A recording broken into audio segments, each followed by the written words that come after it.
संसार से कूच करने वाले लोग, इस संसार में रहने वाले लोगों के फैज़ और उनके मदद के आश्रित रहते हैं। मतलब जो हमारे पितर यहाँ से कूच कर गए, माने वो अब चले गए, तो उनकी हम सहायता कर सकते हैं। और कैसे सहायता कर सकते हैं, इसके भी कुछ तरीके हैं। उन तरीकों को हम अपनाएंगे तो जैसे आप लोग देखते हैं कि ये माला जो जाप होती है, ओम शांति का नहीं होता, ये सत्संग वगैरह में होता है, तो इसका भी जाप आप कर सकते हैं।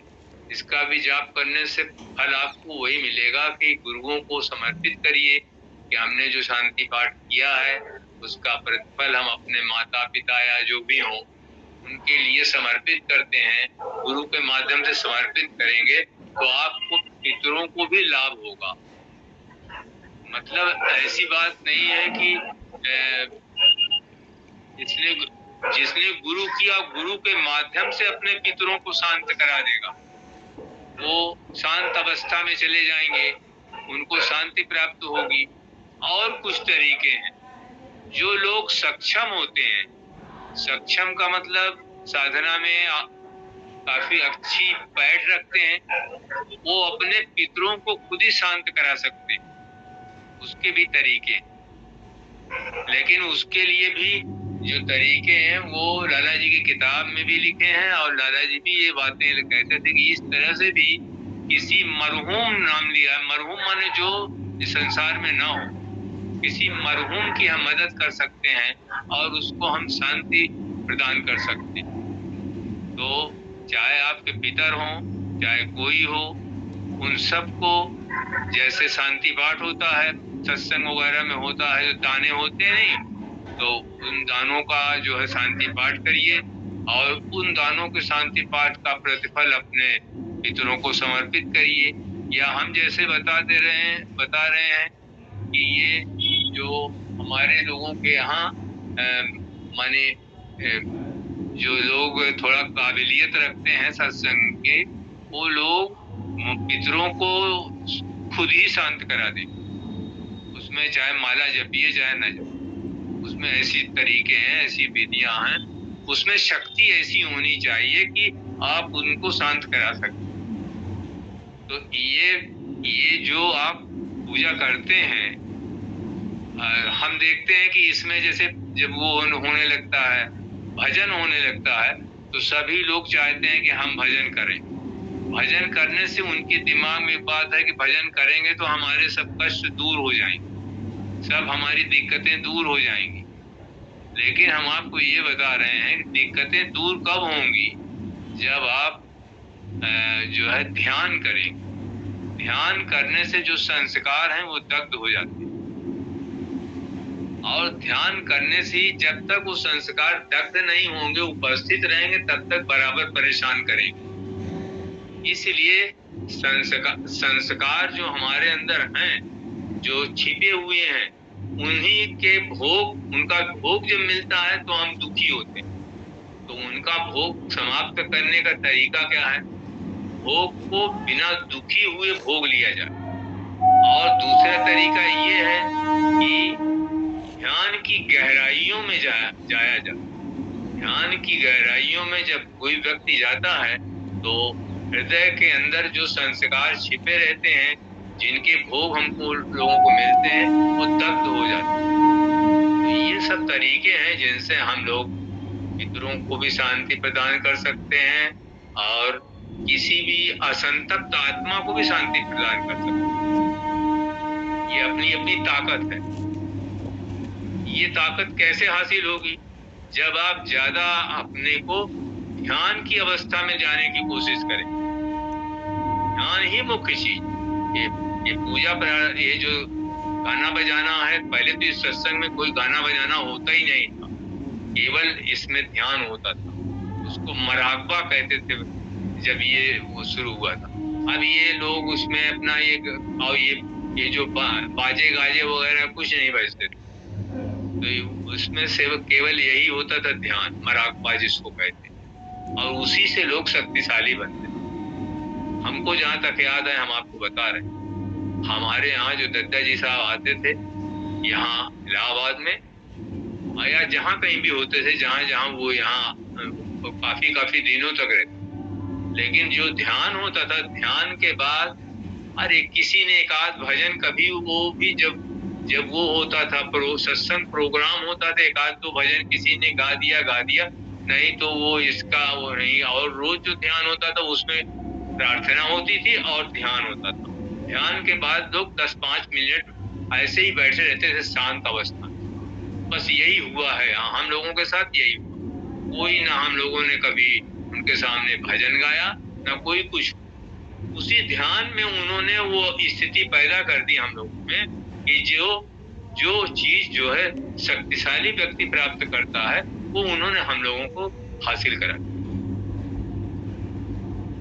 तो एक बात ऐसी है कि कोई चीज गाओ बजाओ तो भाई उसमें मंत्र एकाग्र करना नहीं पड़ता, अपना गाते जा रहे हैं, कहते जा रहे हैं।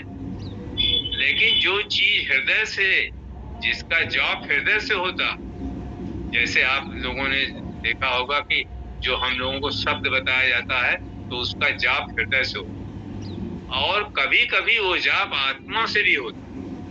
तो जब किसी में वो जाप, हृदय का जाप, वो लाला जी साहब ने ये वही बात कही है, जिक्र खफी या दिल का जाप सिर्फ किया कर। सिर्फ माने क्या होता? ओनली। दिल का जाप मेरी राय में अच्छा है कि पहला पॉइंट है कि दिल का जाप यानी जिक्र खफी का जाप माने वो सिर्फ किया करें। सिर्फ माने केवल। तो उस दिल के जाप से ही वो शक्तियां हासिल हो जाएंगी जो इस ब्रह्मांड में बड़ी बड़ी शक्तियां घूम रही हैं, जिनसे सभी लोग शक्ति पाते हैं। उस शक्तिशाली से आपका संबंध हो जाएगा। तब आप शांत बैठे रहेंगे, आपको ख्याल आएगा, और वो ख्याल जो है उस हृदय से या आत्मा चक्र से वो ख्याल टकराएगा ध्रुव प्रदेश में, और आपकी सभी दिक्कतें उसी से ठीक हो जाएंगी। दूसरी बात आपने ये जो कही कि ये नवरात्रियां जो होती हैं, नवरात्रियों में हम लोगों को कैसे करना चाहिए? देखिए, किसी भी पुजारी का इष्ट एक होता, वो चाहे आप किसी देवता को बना लीजिए, चाहे आप, हमारे वेदों में 33 करोड़ देवताओं का वर्णन, 33 करोड़ देवताओं, और कई किताबों में बात लिखी है कि देवताओं को, देवता खुद ही मोक्ष के काम अधिकारी नहीं होते। जब देवताओं को सुख भोग का उनका वो समाप्त हो जाता है तो उनको मृत्युलोक में फिर से मनुष्य रूप में उनको जन्म लेना पड़ता है, और फिर से उनको साधना करनी पड़ती है। तब जब मनुष्य योन में आकर के वो साधना करते हैं तब उनको मुक्ति लाभ होता है। देवताओं को खुद मुक्ति लाभ नहीं होता। लेकिन हमारे समर्थ सद्गुरुओं के द्वारा जो लोग ध्यान की गहराइयों में पहुंच जाते हैं, वो तो उनको वो चीज खुद ही हासिल हो जाती है जो देवताओं को नहीं आती। इसीलिए तुलसीदास जी ने ये रामायण में शुरू में लिखा है, बड़े भाग मानुष तन पावा। बड़े भाग से मनुष्य का शरीर प्राप्त होता। सुर दुर्लभ माने ये शरीर देवता, सुर माने देवता होता, ये शरीर देवताओं को भी दुर्लभ है, देवताओं को भी ये शरीर प्राप्त नहीं है। सुर दुर्लभ सदग्रंथ ही गाओ। जितने हमारे सदग्रंथ हैं वो ये कह रहे हैं, बड़े भाग मानुष तन पाओ, मनुष्य का शरीर बड़े भाग्य से मिलता। और सुर दुर्लभ, ये देवताओं को भी दुर्लभ है, सदग्रंथ ही गावा।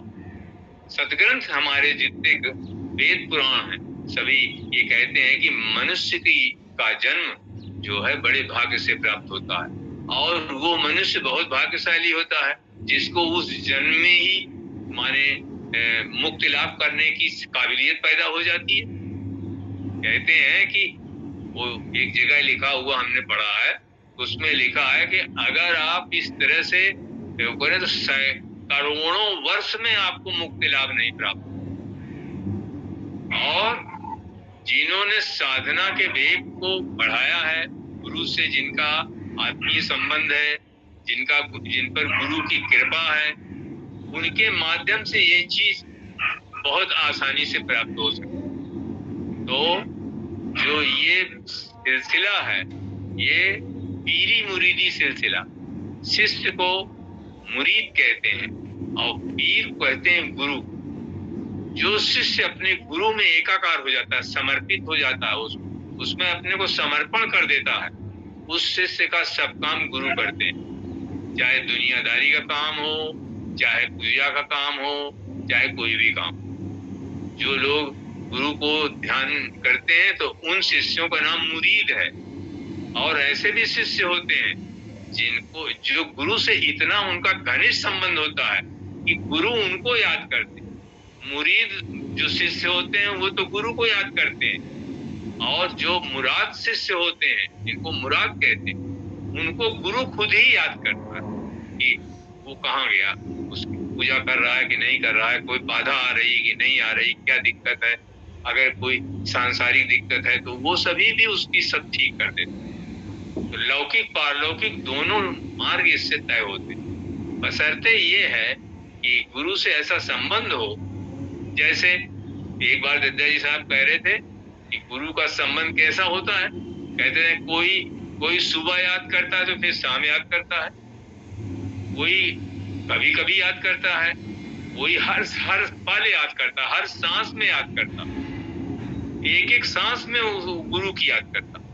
तो सांस सांस में राम का, सांस वृथा ना खोए, ना जाने इस सांस का आवन होए न। जो हर सांस में गुरु की याद करता तो गुरुमय हो जाता, गुरु में विलीन हो जाता और गुरु की कृपा उस पर हो जाती। लेकिन ऐसा सब करना थोड़ा कठिन तो है ही है, लेकिन कठिन बिल्कुल ऐसा नहीं कि बिल्कुल नहीं कोई कर सकता। करने वाले कोई अगर ये जागृत हो गई तो कर सकता। बड़े भाग मानुष तन पाओ, मनुष्य का शरीर बड़े मुश्किल से। सुर दुर्लभ सदग्रंथ है गाओ, ये देवताओं को दुर्लभ है। क्यों? देवताओं को मुक्ति लाभ नहीं होता। देवताओं को अपना वो सुख भोग की इच्छा रखते हैं, और जब उनको सुख भोग की इच्छा खत्म हो जाती है तो फिर से सुख भोग उनका खत्म हो जाता है, तो फिर से पृथ्वी पर जन्म लेते हैं और फिर से मनुष्य योनि में जन्म लेकर के साधना करते हैं, और साधना करने के बाद अपने लक्ष्य की ओर बढ़ते हैं। ये है भाई लता जी। इसलिए इष्ट एक होता है, चाहे गुरु को इष्ट बनाइए, चाहे हनुमान जी को बनाइए, चाहे काली को बनाइए, चाहे दुर्गा को बनाइए, चाहे किसी भी देवता को बनाइए, इष्ट एक होता है। चाहे वो आप समर्थ सदगुरुओं को अपना इष्ट बना लीजिए तो उन्हीं का ध्यान मनन पूजन करना पड़ता। अर्जुन जी ने कहा था कि भगवान कृष्ण से कि भगवान जी हमारा मन बड़ा चंचल हो रहा है। तो भगवान कृष्ण ने कहा चंचला ही मनः कृष्ण। तो उन्होंने ये कहा कि मन मना भव मद भक्तो माद्या जी माम नमस्कुरु। ये अर्जुन तू कुछ मत कर, केवल मेरा ध्यान करो, मेरा मनन करो, मेरा चिंतन करो। सर्व धर्मान परित्यज्य मामेकम शरणम व्रज। सभी धर्मों को छोड़कर केवल मेरी शरण में आ जाओ, मैं तुम्हें सभी पापों से मुक्त कर दूंगा। ये भगवान कृष्ण ने अपने शिष्य अर्जुन को कहा। तो जिसकी जाकी रही भावना जैसी, प्रभु मूर्त देखी तिन तैसी। इस सत्संग में मुख्य चीज गुरु शक्ति है। जिसने अपने को गुरु में विलीन कर, जिसने अपने को जो गुरुमय हो गया, तो उसमें गुरु में कोई फर्क नहीं रहता। गुरु की शक्तियां सब उसमें आ जाती हैं जो गुरु का अनवरत ध्यान करता है। इसलिए कहा गया है कि वो रामचंद्र मिशन सत्संग इसी का एक हिस्सा है। वो लोग कहते हैं कि कॉन्टिन्यूअस रिमेम्बरेंस, लगातार उसकी याद करो। अब ये बातें बार बार बताई जाती हैं, बार बार कही जाती हैं, लेकिन जो संदेह हैं, डाउट्स हैं, वो बराबर बने रहते हैं, क्योंकि हमारी वैसी योग्यता नहीं है। महाकवि जयशंकर प्रसाद ने एक जगह लिखा था कि ज्ञान दूर कुछ क्रिया भिन्न है, इच्छा क्यों पूरी हो मन की, एक दूसरे से न मिल सकें, ये विडंबना है जीवन। जो हम प्राप्त करना चाहते हैं वैसा हम कार्य नहीं करते। प्राप्त करने के लिए अगर हम ईश्वर को प्राप्त करना चाहते हैं तो ईश्वर को प्राप्त करने के लिए गुरु के माध्यम से हम ईश्वर को प्राप्त कर सकते हैं, हम डायरेक्ट नहीं प्राप्त कर सकते। और जब हम गुरु में लय होंगे, पहले हम गुरु में लय होंगे और गुरु ईश्वर में लय है, तो वो शिष्य जो है वो ईश्वरमय हो जाए। दत्ता जी साहब कहते थे कि अगर आ बा रेखा बराबर सादा और सादा बराबर यारा, इसका मतलब आ बा बराबर या। ये सब बातें हैं हम आपको बता रहे हैं। और कोई डाउट्स है, संदेह है तो भी पूछिए।